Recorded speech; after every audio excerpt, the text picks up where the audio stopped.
HDR. Ceci est une émission de radio. Nous interrompons notre émission pour un message urgent. Je le répète, ceci est une émission de radio. 99.1. I feel a vibration. Bonjour monsieur. I feel it. Tout de suite monsieur. Bonjour à tous, bonjour à toutes. Aujourd'hui, nous nous retrouvons sur le 99.1 Radio HDR dans le cadre de la Voix des municipales. Alors, vous connaissez cette émission depuis quelques semaines, quelques mois maintenant. On a reçu les candidats à l'élection municipale de Rouen durant la période électorale. Et là, maintenant, nous allons recevoir les conseillers municipaux. Nous avons reçu Marine Caron, Ludovic Delesque, et c'est au tour de Maxime Da Silva que je suis content de retrouver à ce micro. Bonjour Maxime. Bonjour aux auditeurs d'HDR. Alors, pour donner un peu de contexte au moment qu'on va passer ensemble, on va revenir à la fois sur votre bilan de la campagne, sur votre feuille de route concernant les 6 à 7 années qui viennent pendant ce mandat d'élu municipal, mais aussi un peu sur le début de votre prise de poste en tant qu'élu municipal à la mairie de Rouen et à la métropole. Alors je me permets juste de dire que ce n'est pas une prise de poste, mais une prise de fonction, car les élus, et notamment les élus d'opposition, font ce travail de façon quasi bénévole, et donc on a tous une activité professionnelle en plus. Nous ne sommes donc pas en poste, on assure une fonction qui est une fonction de représentation des électeurs et des électrices qui nous ont fait confiance sur de l'élection municipale. Et ben voilà, donc on va partir maintenant pour le bilan de la campagne. Donc en ce début de mandat, comment vous justement, avec le score que vous avez pu faire lors de cette élection, le combat que vous avez mené pendant des mois pour essayer de vous faire élire maire de Rouen, donnez-nous un peu votre ressenti sur cette période électorale qui vient d'être passée. Écoutez, c'était une campagne électorale passionnante, je crois. Ici à Rouen, la France Insoumise réalise un score de 14%, ce qui est un score absolument historique qui s'inscrit dans la percée qu'a connue la France Insoumise à l'échelle du pays, puisque je le rappelle, nous sommes un jeune mouvement qui a été fondé par Jean-Luc Mélenchon en 2017 et qui n'avait, lors de son histoire, jamais participé de façon nationale à un scrutin municipal comme nous l'avons fait pour l'élection municipale de 2026. Et donc une force comme la nôtre qui s'inscrit localement avec des scores aussi importants que ceux que nous avons connus à Rouen, je répète, 14% des voix, est un score qui nous met en confiance pour la suite. Nous en sommes très satisfaits. J'en profite, je l'ai déjà fait à de nombreuses reprises, mais pour remercier les électeurs et les électrices qui nous ont fait confiance. Et donc, on a eu une campagne électorale qui était une campagne relativement... qui a été beaucoup débattue. Moi, je trouve que c'était un point très positif de la campagne municipale, parce qu'il y a eu plein de débats. Alors, Radio HDR a pris sa part dans l'organisation des débats, mais il y en a eu, j'avais compté 14 débats dans le cadre de cette élection municipale. Donc je pense que c'est sain dans le débat démocratique lorsque les candidats et les candidates peuvent confronter leurs points de vue. Je pense qu'il y avait dans cette élection plusieurs faits. Il y avait déjà l'arrivée de la France Insoumise comme une force populaire qui a fait des propositions qui ont été entendues par les électeurs et les électrices, notamment parce qu'on a décidé de prendre le taureau par les cornes, notamment sur des sujets qui sont totalement ignorés par d'autres candidats. Je pense à la question du logement et du logement social particulièrement.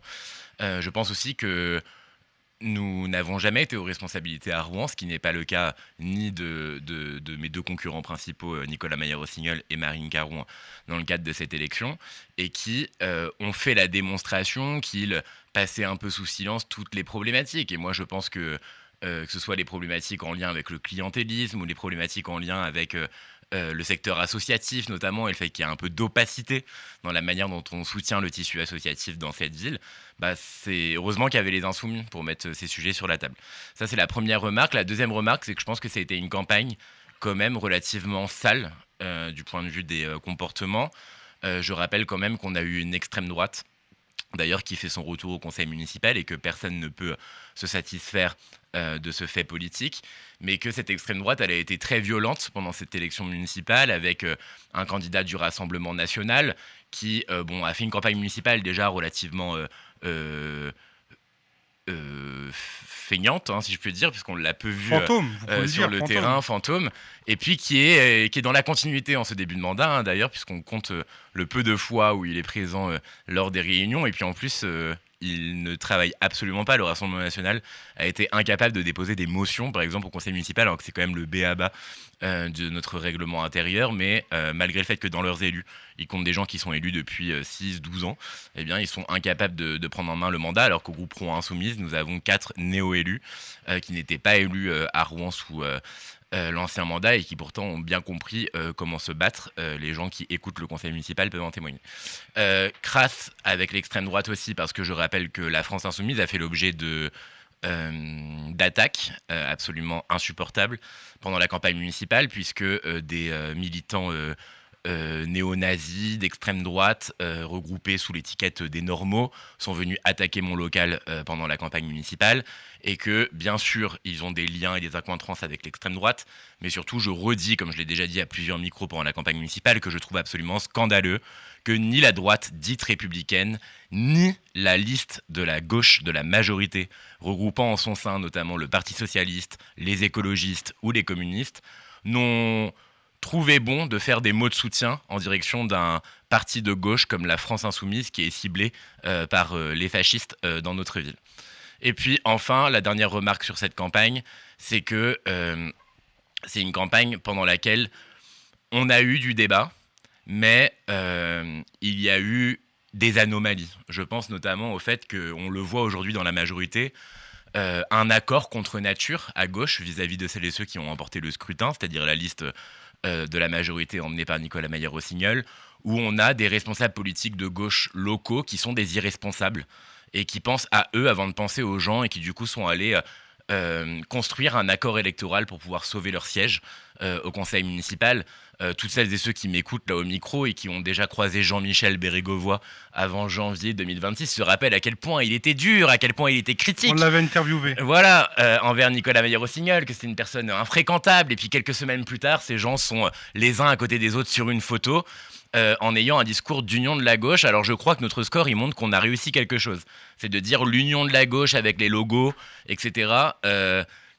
Et bien ça peut nous... C'est pas ça en fait qui va montrer qu'on est capable d'avoir un programme de gauche de rupture, de gauche radicale. Donc même s'ils ont emporté le point, en même temps ils sont en responsabilité depuis très longtemps, et bien le score de la France Insoumise, il envoie aussi le signal de dire eh bien cette fois-là vous étiez encore devant, tous rassemblés, et donc vous avez pu peut-être tromper les lecteurs en pouvant laisser croire que vous étiez une union de la gauche solide. Mais je crois qu'à l'épreuve des faits de cette majorité, et notamment du scrutin présidentiel qui arrive, où on a dans cette majorité des personnes qui peut-être soutiendront un macroniste, d'autres Raphaël Glucksmann qui revient à soutenir un macroniste, d'autres peut-être soutiendront la candidature centrale à gauche, qui est celle de Jean-Luc Mélenchon à l'élection présidentielle. Bref, cette majorité, elle n'a ni queue ni tête, et aujourd'hui, celles et ceux qui tiennent la ligne dans le conseil municipal, de la campagne jusqu'à l'exercice de la fonction d'élu, eh bien c'est bel et bien les élus de la France Insoumise. Rappelons que la liste du maire, même si elle a fait un bon score, ça c'est les gens qui jugeront, elle a fait que 48%. C'est pas non plus un score de stalinien, si je puis dire. C'est pas un score installé comme par exemple le maire d'Elbeuf qui avait fait lui 78%, je crois, 76%. Ouais, bon après il faut comparer ce qui est comparable. Dans une ville métropolitaine, faire 48%, c'est un très bon score, objectivement. C'est un très bon score. Après, faudrait analyser aussi le fait qu'il y a un taux d'abstention absolument énorme. Il faudrait analyser les promesses électorales qui peuvent s'apparenter à du clientélisme et qui ont rythmé cette campagne, et sur lesquelles on a pas mal de remontées ces dernières semaines, avec des gens qui déjà constatent des déceptions par rapport à ce qui a été avancé pendant la campagne et ce qui est réalisé aujourd'hui.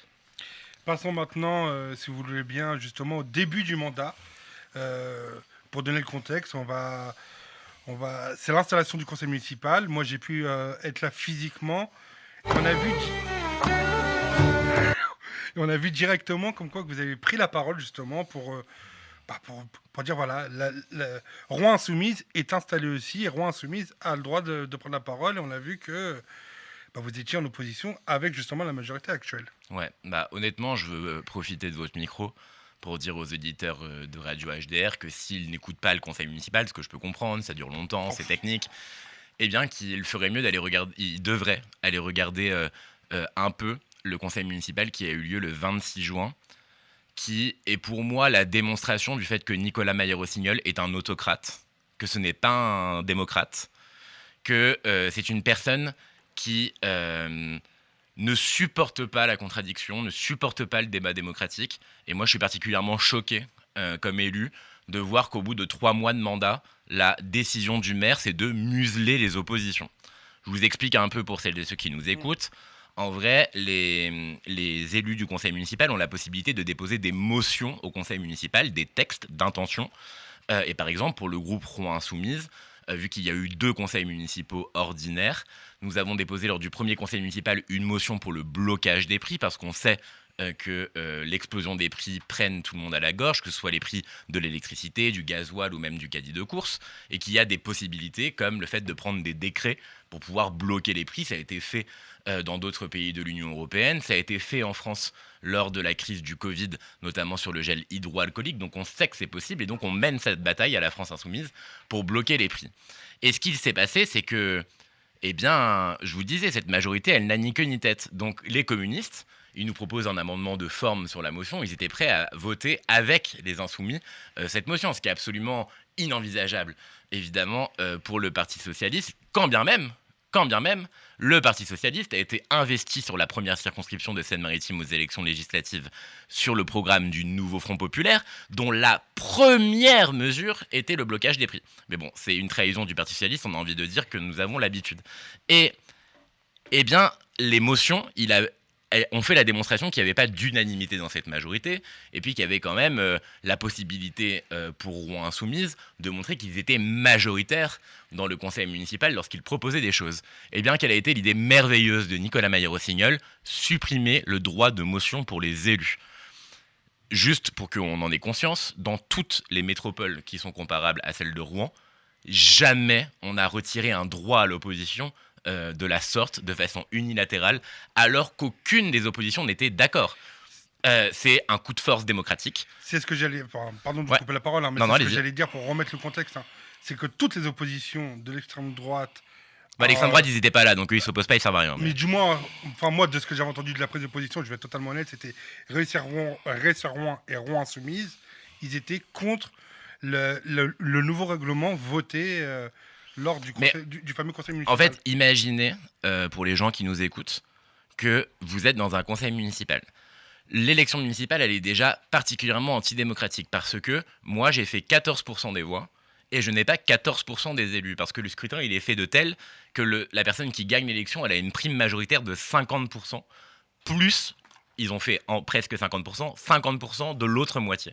Moi, je n'ai que 14% de la moitié des élus en représentation au sein du conseil municipal.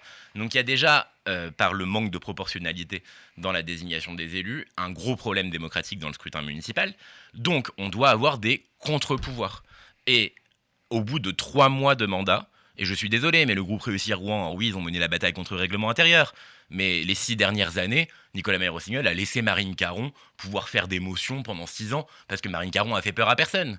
Parce que Marine Caron, elle fait une campagne municipale dans laquelle elle dit « Oh, je suis pas vraiment pour la rupture ». Et puis à la fin, parce que Marine Caron et Nicolas Maillé-Rossignol, ils vont mettre le même bulletin dans l'urne à l'élection présidentielle. Je veux dire, ils ont exactement le même couloir d'idées. Donc ces gens, à la fin, se rejoignent.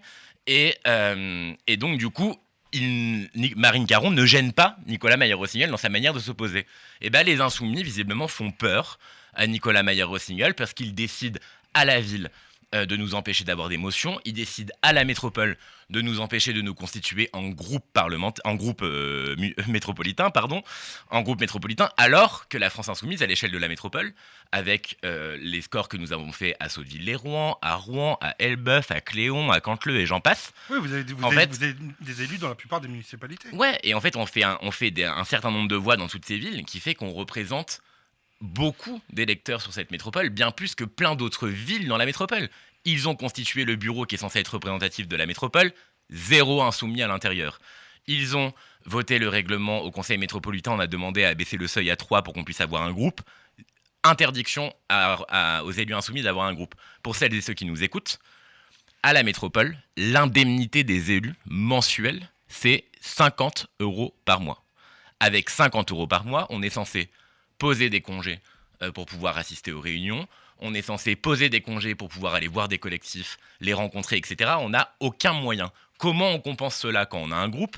Eh bien, on a par exemple un salarié qui est pris en charge par les métropoles et qui permet aux élus de les aider puisqu'ils ne font pas ce travail à temps plein contrairement aux élus de la majorité.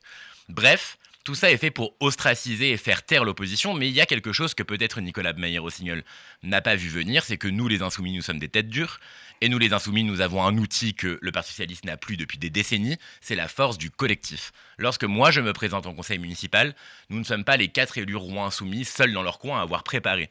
Nous organisons une réunion publique de préparation du conseil municipal en amont de chaque réunion, à laquelle participent des dizaines de personnes, et donc je me fais le porte-voix d'un collectif humain qui s'inquiète des problématiques locales, et donc on n'est pas prêt de s'arrêter, quand bien même le maire déploie beaucoup d'énergie pour nous mettre des bâtons dans les roues. Ce qui est étonnant avec le nouveau règlement, c'est qu'il n'a pas été mis en place en 2020, quand il y avait une opposition dite de droite. Ouais, une opposition conciliante, c'est ce que je dis. Donc, mais l'analyse et la question qu'on pourrait se poser, c'est pourquoi avoir choisi ce genre de méthode maintenant, alors qu'entre guillemets, les insoumis sont rentrés au conseil municipal. Bah, moi, je Parce pense que parce que vous ne pensez pas que c'est contre vous, justement? Je pense pas que c'est contre nous, je pense que c'est en réaction en fait que l'on soit là. Parce que, vous savez par exemple, alors c'est vraiment du détail, je suis pas sûr que ça intéresse beaucoup les auditeurs, mais juste ça peut un peu illustrer. Dans le règlement intérieur, il y a la possibilité pour l'opposition de poser des questions orales. Donc on doit, si ma mémoire est bonne, la veille de la conférence des présidents, donc environ 8 jours avant le conseil municipal, envoyer un texte de questions orales. Et à cette question orale, le maire, face à ça, a 2 options. Soit prendre acte de la question lors du conseil municipal et faire une réponse immédiate, soit prendre acte de la question au conseil municipal, mais reporter la question soit à la séance prochaine, ou soit répondre par écrit, par exemple, au groupe qui est auteur de la question orale entre les 2 séances du conseil municipal. Eh bien, il n'en avait jamais déposé. Jamais. Moi, j'ai été élu le 22 mars. Bon, peut-être pas le 23 parce qu'il a fallu se reposer un petit peu, mais vers le 24 ou le 25, j'ai lu le règlement intérieur qui régit notre institution, on l'a décortiqué avec les élus pour voir comment on allait pouvoir promouvoir notre programme défendu pendant les élections municipales. Et donc on a vu ces questions orales, et ben on en a déposé, là lors du dernier conseil municipal, et ils étaient tous en conférence des présidents un petit peu désœuvrés face à cette initiative de Rouen Insoumise, parce qu'ils avaient oublié que cet outil existait dans le règlement intérieur, parce que la majorité fait un travail pas très sérieux en ne connaissant pas le règlement intérieur qui régit pourtant le conseil municipal dont ils ont la responsabilité, et parce que l'opposition jusque-là était une opposition de pacotille. Avant de faire une petite pause musicale, j'ai un peu l'esprit d'escalier, et pardonnez-moi de revenir un peu en arrière, mais justement le soir du 2e tour, quand vous avez su que le score était de 14%, quelle était votre réaction, vous et votre collectif?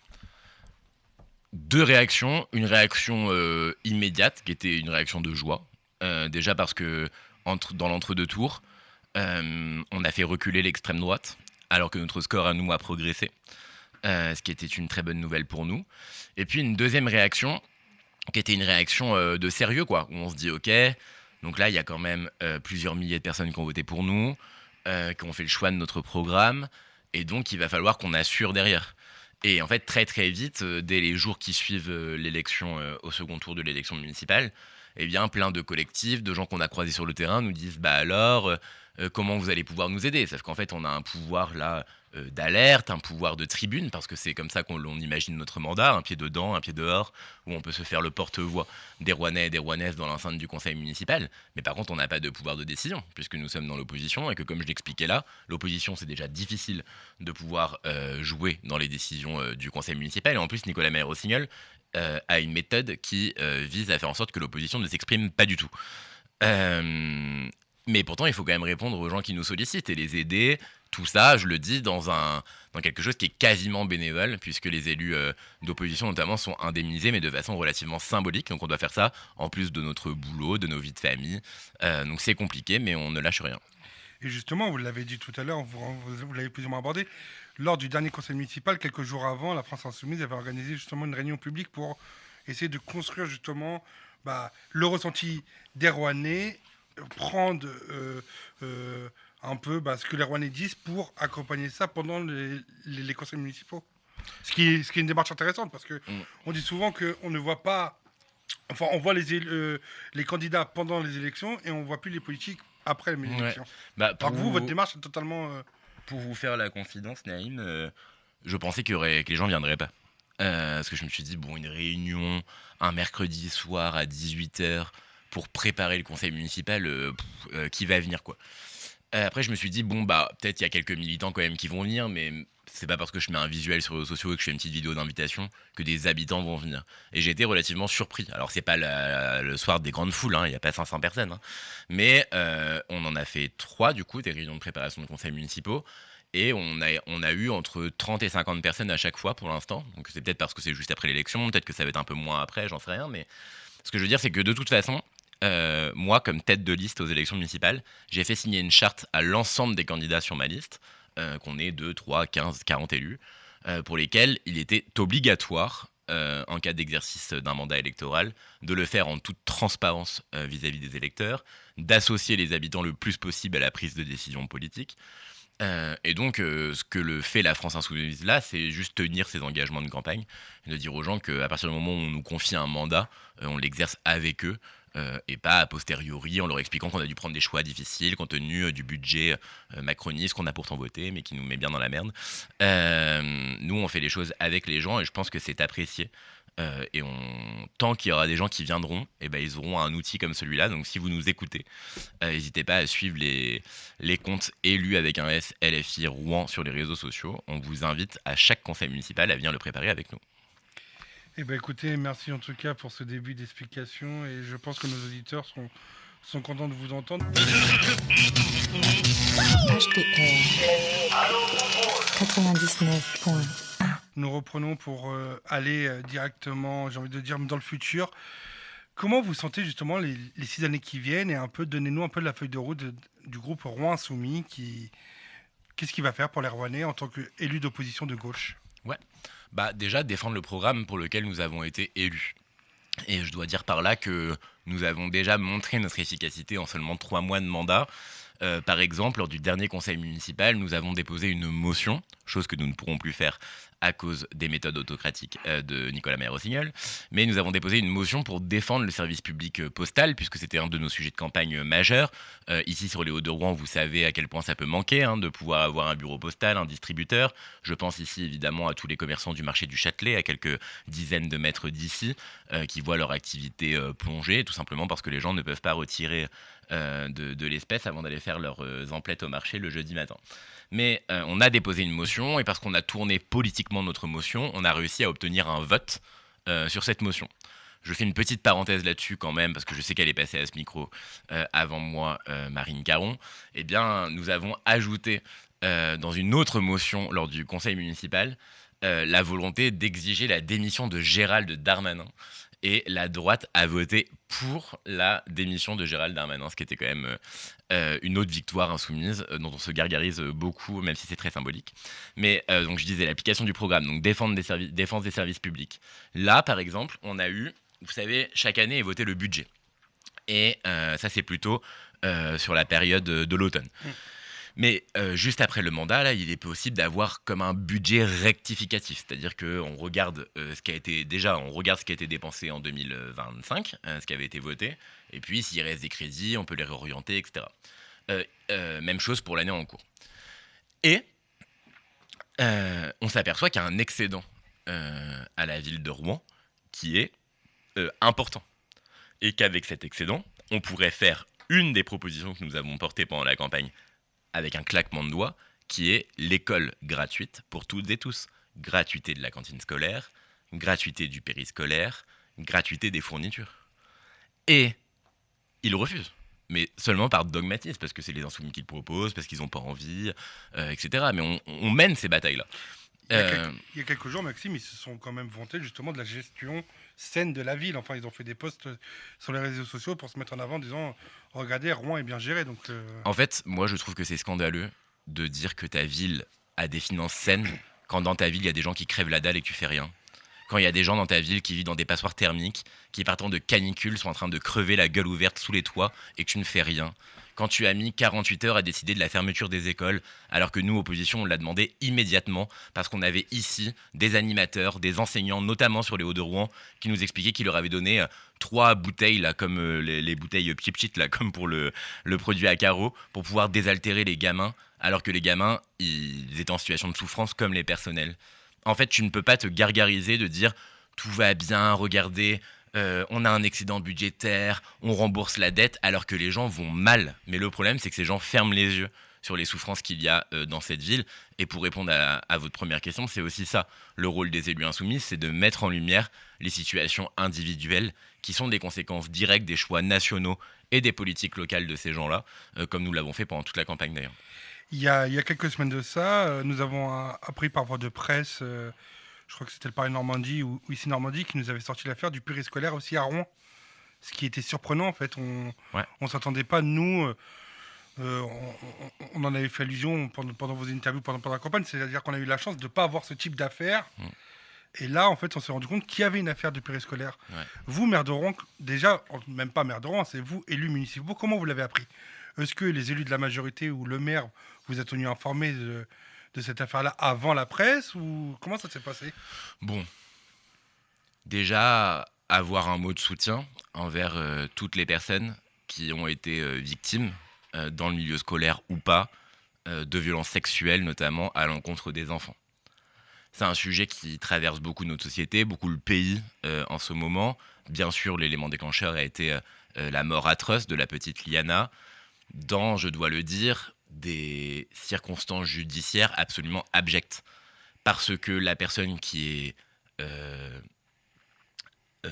soupçonnée d'être auteur du crime est une personne qui a fait l'objet de moult signalements pour lesquels des tribunaux se sont considérés incompétents et ont renvoyé à d'autres tribunaux le fait de traiter cette affaire. Sauf qu'à la fin, la conséquence, c'est des enfants violés, des enfants qui meurent. C'est dans ce pays des dizaines de milliers de cas qui sont toujours en instance. C'est dans ce pays des collectifs comme la Civis qui font des recommandations au gouvernement pour qu'on puisse sortir du fait qu'il y ait des milliers d'enfants qui se fassent violer dans notre pays chaque année par un tonton, par un cousin, par un entraîneur sportif, par un surveillant, par un enseignant. C'est insupportable en fait que tout ça se déroule et qu'on n'agisse pas. À Rouen, comme dans plein d'autres endroits, parce que malheureusement c'est systémique. Je rappelle quand même que nous avons dans ce pays un gouvernement qui a été tenu par François Bayrou, qui a été quelqu'un qui a mis sous cloche les agressions physiques, les viols qu'il y a eu sur des enfants dans l'établissement de Bétaram. Et je veux dire aussi que lorsque nous savions tout ça, et que certains socialistes, comme la députée Florence Herouin-Léautey ici, a refusé de censurer le Premier ministre François Bayrou, qui a regardé ailleurs alors que des gamins se faisaient violer dans un établissement scolaire sur lequel il exerçait des responsabilités, et bien que c'est scandaleux qu'ils aient pu prendre cette décision. Et donc nous savons ici à Rouen qu'il y a un problème. Je veux d'abord dire que nous ne mettons pas tout le monde dans le même sac et qu'on rend hommage à l'ensemble du travail qui est fait par les animateurs et les personnels, dont l'immense majorité font un travail extraordinaire sur la ville de Rouen comme partout dans le pays. Mais il n'empêche qu'on ne peut pas regarder ailleurs. Et qu'aujourd'hui, moi je pense qu'il faut qu'on mette tous les moyens pour pouvoir enquêter, pour pouvoir sortir de ce système. À Rouen, je l'ai annoncé lors du dernier conseil municipal, nous ferons, le groupe Rouen Insoumise, une demande de proposition d'enquête municipale, donc menée par les élus, dans l'ensemble des établissements de Rouen, lors du conseil municipal du mois de septembre. Ceci est prévu par le règlement intérieur du conseil municipal, et il y aura donc une commission d'élus transpartisans de tous les groupes municipaux qui pourront mener des auditions, mener enquête pour pouvoir lutter contre les violences sexistes et sexuelles, notamment à l'encontre des enfants dans le milieu scolaire et périscolaire sur la ville. Ça me paraît primordial. Sur ce sujet, je ne veux pas polémiquer parce que ce que l'on veut tous, c'est protéger les enfants parce que c'est insupportable de vivre ce fléau à Rouen ou partout ailleurs dans le pays. Je veux juste dire que tout ça, c'est nécessairement des responsabilités politiques. Et que celles et ceux qui vont nous expliquer que pour régler des problèmes de violence, qu'elles soient sexuelles ou non, il faudrait s'arrêter sur l'immigration. Ou c'est ceux qui voudraient nous expliquer que pour lutter contre les violences sexistes et sexuelles, eh bien, il faudrait se concentrer sur les juges qui feraient mal leur travail. Eh bien, en fait, je suis désolé, mais ce pays, il est administré, cette ville, elle est administrée. Et si on veut lutter contre les violences sexistes et sexuelles, contre les féminicides, ça fait des années que les associations réclament qu'il y ait 3 milliards d'euros qui soient mis sur la table pour pouvoir arrêter que tous les 3 jours dans ce pays, il y a une femme qui meurt sous les coups de son mari ou de son ex-conjoint, pour arrêter qu'il y ait des milliers de gamins qui se fassent tuer ou violer dans notre pays, notamment dans la zone familiale, puisque la plupart des violences sexuelles ont lieu au sein même de la famille, et pour lesquelles tous ces gens ne font rien, nous parlant de rigueur budgétaire, ou ayant un discours nous disant les finances sont saines, comme si c'était des petits anges qui avaient bien géré la tirelire, alors que derrière, il y a des gens qui souffrent dans leur chair, parce que ces gens sont des gestionnaires budgétaires. Et donc, il faut pointer les responsabilités politiques. La responsabilité politique aujourd'hui, pour la situation nationale, elle est d'abord sur le dos de Gérald Darmanin, qui sort d'un long mandat au ministère de l'Intérieur et qui est désormais le garde des Sceaux de ce pays, qui a jeté sous le bus et à la vindicte populaire les juges pour essayer de se dédouaner de ses responsabilités. Cet homme est dangereux et doit partir. Et donc, je profite aussi de ce micro pour réclamer une nouvelle fois, au nom de la France Insoumise, la démission de Gérald Darmanin. On a entendu votre message fort et c'est tout à votre honneur de ne pas vouloir polémiquer justement sur les événements que nous, on a pu avoir à Rouen. Là, on est en période chaude. On a parlé justement C'est le moins qu'on puisse dire. du réchauffement climatique. Enfin, on en parle en général, mais nous, on le subit aussi parce que là, on est mis dans le studio et pour vous dire, chers auditeurs, on a un peu chaud, mais on fait avec. Justement, il y a 24 heures de ça, j'ai pu discuter avec une maman du quartier qui me disait comme quoi que dans son appartement, c'était un four. Et son appartement, il se trouve dans le quartier de la Banale. Comment justement la mairie, la municipalité peut accompagner ce type de problématique? Ouais. Bon, il y a des situations d'urgence et des situations au long terme. Je fais d'abord la situation d'urgence. Nous, on a réclamé que pour les jours de canicule, les transports en commun soient systématiquement gratuits, que les cinémas soient gratuits, que les gymnases soient ouverts également à la population, c'est-à-dire que tous les endroits où il peut y avoir de la fraîcheur, eh bien que ça puisse être ouvert à la population. Nous regrettons que ça n'ait pas été mis en place. La piscine, évidemment, il y a eu une annonce pour une piscine à 1 euro. Bon, il y a plein d'endroits dans lesquels la piscine est gratuite, donc ils auraient très bien pu faire la piscine gratuite. En plus, ça simplifie l'étape de l'entrée, parce qu'il n'y a pas d'encaissement à faire, etc. Et peut-être un meilleur roulement au sein de la piscine. Ça, c'est pour un peu les situations d'urgence. Dessus, je dis aussi qu'on a beaucoup de personnes qui sont sans abri sur la ville, qu'il y a plus de gens qui vivent à la rue et qui meurent l'été que l'hiver. Exactement, c'est ce que j'allais préciser ça, parce qu'on pense souvent que les personnes sans abri meurent le plus en hiver, alors que non, c'est faux. Malheureusement, ils meurent plus en été. C'est ça. Et que la proposition que je faisais pendant l'élection, et que je fais toujours d'ailleurs, pendant l'élection municipale, de réquisition des logements vides pour pouvoir augmenter le nombre de logements d'urgence notamment, et pour pouvoir loger des gens qui vivent dans de l'habitat indigne, est plus que jamais urgent. Ensuite, il y a le long terme. Comment on fait quand ton logement, c'est une bouilloire thermique, une passoire thermique, et que en gros tu te les gèles l'hiver et que tu crèves de chaud l'été? Eh bien, il faut faire de la rénovation thermique. C'est le seul moyen d'y arriver. Cette rénovation thermique, elle doit surtout être faite à l'échelle nationale. Mais il y avait un dispositif qui s'appelle le Fonds vert et qui était une enveloppe donnée aux collectivités dans lesquelles elles pouvaient largement piocher des gros budgets pour pouvoir faire de la rénovation thermique et des bâtiments publics, mais aussi des aides aux particuliers dans les villes. Eh bien, le Fonds vert n'existe plus. Le Fonds vert a été supprimé au 1er janvier 2026 par le budget d'austérité du Premier ministre Lecornu, budget soutenu par le Parti socialiste localement. Et donc tout ce que je disais pendant la campagne municipale, de faire sans cesse un lien entre le local et le national, je le faisais pas parce que je suis un fétichiste de Lecornu, de son budget, je le faisais parce que en fait Nicolas Méray-Rossignol, il vient nous expliquer « Ah mais le gouvernement !» Attendez, à la métropole, c'était dingue. J'invite les gens à aller regarder ce petit échange verbal sympathique que j'ai eu avec Nicolas Méray-Rossignol. Il décide, on peut faire, il y a des délibérations, donc des délibérations, la plupart du temps, c'est des trucs sur lesquels on vote. Donc on dit, j'en sais rien moi, on décide d'accorder X euros de subvention à Radio HDR. Qui est pour, qui est contre, qui s'abstient, s'il y a une majorité, c'est adopté, c'est plutôt pour la ville. Mais dans les délibérations, tu peux aussi avoir une déclaration du président ou du maire. Donc le mec, il prend son stylo, un texte, il écrit, et puis comme ça, il met ça dans l'ordre du jour, et puis il s'exprime, il dit un truc politiquement. Bon, il aurait pu dire un truc sur les gamins, vu la situation dans le pays, il aurait pu dire un truc sur la canicule, vu les milliers de morts qu'il y a eu, etc. Et là, il prend la parole, le gars, pour dire « C'est quand même un scandale que le budget de la nation nous empêche d'agir, que on a perdu je ne sais combien de milliers d'euros pour ça, je ne sais combien de millions d'euros pour ça, et donc la métropole, la ville, tout ça tire la langue à cause des macronistes, honte aux macronistes. Mais moi je me suis demandé si c'était un humoriste qui était à la tribune ou si c'était le maire de Rouen en fait. D'ailleurs j'ai pris la parole pour lui dire que c'était un pompier pyromane, parce que le gars il soutient des budgets qui le mettent aujourd'hui dans la merde dans la gestion de sa collectivité, et il vient te faire un texte pour dire « Oh mais quel scandale que tout ça existe !» Bref, je pense que plus le temps passe, plus lumière est faite sur le comportement de tous ces gens. Je crois qu'on a bien compris, notamment pour l'élection présidentielle de l'année prochaine, qu'il y avait 3 pôles dans ce pays. Donc le pôle d'extrême droite, qui est évidemment l'ennemi public numéro 1 à abattre. Je parle évidemment d'abattre dans les urnes, pour pas. Oui, faire non, de mais vous fausses avez raison de polémiques. préciser parce que malheureusement, les élèves soumis ont tendance à. Le pôle se faire qu'on a attaquer. appelé macronisme, mais qu'en fait un pôle du centre élargi, qui se plie aux diktats de l'Union européenne sur les budgets, etc.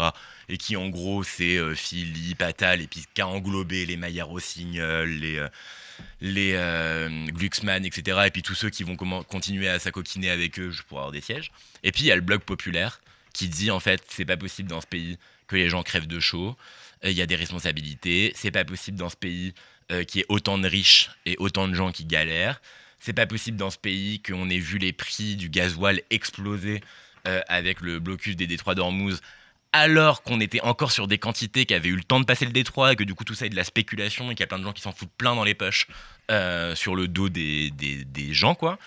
C'est pas possible que dans ce pays il y ait un racisme crasse. C'est pas possible que dans ce pays on ait voté encore hier une loi permis de tuer pour la police, et que ça va être de plus en plus dangereux d'être un noir ou un arabe dans les quartiers populaires et d'être confronté aux services de police, et qu'il y a des mamans qui ont peur pour leurs fils, et à juste titre, et qu'en fait on n'est pas aux États-Unis donc c'est pas normal, on devrait pas s'y habituer dans notre pays. Bref, tout ça, c'est 3 pôles qui vont s'affronter, et je crois que c'est l'heure de changer l'histoire de France. Et donc j'en profite à ce micro pour dire aux gens, mobilisez-vous. Vous n'êtes pas obligé d'être habitué à faire de la politique, vous n'êtes pas obligé d'avoir fait plein d'études, etc. Tout le monde peut s'intéresser à la chose publique, et à la France Insoumise, vous êtes les bienvenus. Vous ne serez pas insoumis, vous n'êtes pas obligé de prendre une carte, d'être marqué au fer rouge. Venez nous aider à faire tomber et le macronisme et Marine Le Pen. J'en profite justement pour continuer. Là, je vais faire appel à votre rôle d'élu métropolitain. On a vu que la métropole avait décidé une augmentation la métropole à travers Transdev, une augmentation des prix des abonnements de bus. Ouais. Ce qui est un peu drôle parce que bon, on nous a vendu C'est hilarant. entre guillemets des propositions électorales en disant la gratuité partielle pour certains publics, et finalement la gratuité partielle oui, mais avec une autre augmentation sur d'autres formes de prix. Voilà, vous l'avez déjà dit, il a passé la campagne à dire ça va être la gratuité pour les moins de 25 ans et les plus de 65 ans. Et puis la première mesure, c'est d'augmenter pour tout le monde, et notamment les abonnements. Toujours pas de gratuité. On avait un point commun pendant la campagne municipale, c'est qu'il y a quand même, dans les urgences sociales qui se manifestent devant nous, il y a le cas des familles monoparentales, qui cumulent beaucoup de critères de difficultés sociales, notamment parce que les familles monoparentales, elles sont composées à 80% de femmes seules, parce qu'une au moins sur 3 vit sous le seuil de pauvreté. Et donc il faut faire un package un peu social, solidaire, culturel autour des familles monoparentales. Et toujours rien, en fait. Enfin, je veux dire, on est 4 mois plus tard, décider de la gratuité des piscines, du théâtre, des transports en commun pour les familles monoparentales, ça prend 2 secondes. On a eu 4 conseils municipaux pendant lesquels ils auraient pu le faire. Ils n'ont toujours rien fait. Et du coup, ce qu'ils font, c'est pire que ne pas mettre en place leur programme. Ils mettent en place des mesures qui vont contre leur programme, puisque les prix des transports augmentent, alors qu'ils disaient que ce serait moins cher, voire gratuit. En précisant aussi que, pourquoi je viens sur le prix des transports, bon, bien sûr que c'est important de parler du sujet de l'augmentation des prix, mais c'est surtout que les bus, en ce moment, avec la chaleur, tombent régulièrement en panne. Ah bah oui. Oui, de toute façon, le service... On paye plus cher pour un service qui recule. Moi, j'ai beaucoup parlé de Transdev pendant ma campagne, enfin pendant notre campagne municipale, y compris parce que c'est aussi un choix, faire une délégation de service public à un prestataire à qui on a plein de reproches à faire. Je parle notamment du traitement des salariés. On est quand même plusieurs mois, voire plusieurs années même après le début de la bataille, mais les temps annexes ne sont toujours pas rémunérés aux chauffeurs Transdev. Imaginez juste, pour celles et ceux qui nous écoutent, que pour votre boulot, on vous dit vous allez à telle adresse, en gros, pour votre travail, pour commencer votre tâche, et puis vous finissez votre travail, par exemple, à une autre adresse, et le temps de trajet entre le début de votre tâche et votre temps de travail, il n'est pas compté comme du temps de travail. Ou alors, on vous propose de vous rémunérer 1 ou 2 euros de l'heure, ce qui est absolument scandaleux, évidemment. Et donc, je profite encore de ce micro pour dire aux salariés de Transdev qu'ils ont tout mon soutien et tout le soutien de la France Insoumise dans la lutte exemplaire qu'ils mènent depuis des mois, et que s'ils veulent continuer à amplifier le mouvement de grève, ils peuvent compter sur les élus insoumis pour pouvoir les mener avec eux. Maxime, nous arrivons un peu à la fin de cette émission, et je vous remercie une nouvelle fois d'être venu au micro de la radio HDR pour nous donner un peu le bilan de votre campagne et surtout l'idée de la feuille de route. On sent que justement le groupe Rouen Insoumis va être combattant. C'est-à-dire qu'il va être là pied à pied, non pas pour forcément être toujours contre la majorité, mais pour apporter une vision populaire. Ouais. Bon, on va pas être combattant, on l'est déjà, on l'est toujours, ça fait partie de notre ADN. Vous avez raison de dire qu'on va pas toujours s'opposer. Nous, on votera les choses qui vont dans le bon sens. On essaiera de proposer. Après, honnêtement, j'alerte quand même sur ce qui a constitué le début de notre entretien et sur les méthodes de Nicolas Meyer-Rossignol. Donc, au-delà de réduire à peau de chagrin les droits de l'opposition dans ce conseil municipal, il est particulièrement vindicatif et agressif envers les élus insoumis. Je le dis aussi parce que certains de mes camarades se sont vus manquer de respect de façon totalement intolérable. Son comportement envers la France Insoumise est absolument semblable au comportement qu'il a envers le Rassemblement National, pour pas dire parfois pire envers la France Insoumise, comme s'il tirait un signe égal entre nos deux forces politiques, chose qu'il a un peu fait déjà à plusieurs reprises pendant la campagne municipale. Et donc attention à ce genre de comportement, parce qu'on a quand même un Rassemblement National qui est très haut dans les sondages, une lutte à mener contre une délinquante qui s'appelle Marine Le Pen, dans le cadre de cette élection présidentielle. Et donc, pour en revenir à votre question, on va être des élus au combat, que les gens n'hésitent pas à nous solliciter parce qu'on est là pour ça. Notre but à nous, c'est pas de passer notre temps à lire des rapports de centaines de pages et d'avoir un niveau de technicité absolument parfait. Notre but à nous, c'est d'être les porte-voix des Rouennais et des Rouennaises qu'on n'entend pas, qui ont des besoins mais qu'on ignore au sein du conseil municipal.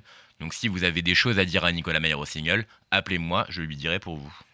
Et bien voilà, le message est passé. Je pense qu'on a pu faire tout, dire tout. Je vais peut-être vous laisser les derniers mots, entre guillemets, avant de conclure cette émission. Et je vous redis une nouvelle fois, merci d'être venu. Et les derniers mots que je dirais, c'est de dire aux gens, les gens, inscrivez-vous sur les listes électorales. En 2027, aucune voix ne doit manquer pour faire Jean-Luc Mélenchon président de la République française, battre le Rassemblement National et tourner enfin la page du macronisme. À Rouen, vous aurez les insoumis sur le terrain pour vous aider à vous inscrire sur les listes électorales, mais ça prend 2 minutes sur jevotildégage.fr. Inscrivez-vous, votez et votez bien. Une dernière question, je ne sais pas si vous le savez, mais le prochain conseil, c'est quand, si justement nos auditeurs ont peut-être envie d'y aller? Le prochain conseil, c'est le 6 octobre. Si mes souvenirs sont bons, je n'ai pas mon agenda sous les yeux, date, mais il me semble que c'est le 6 octobre. Voilà. Eh ben merci à vous. Merci à vous, bonne journée. Venu. On a pu avoir Maxime Da Silva, Marine Caron, Ludovic Delesque. On attend toujours à notre micro Grégoire Roudan. La place est ouverte, donc à lui ou à... Il peut pas venir, il est parti apporter des oranges en prison à Marine Le Pen. Allez, go. Ciao. Ceci est une émission de radio. Nous interrompons notre émission pour un message urgent. Je le répète, ceci est une émission de radio. 99.1. I feel a vibration. Bonjour monsieur. Mieux. Précisez déjà. I feel it. Tout de suite monsieur.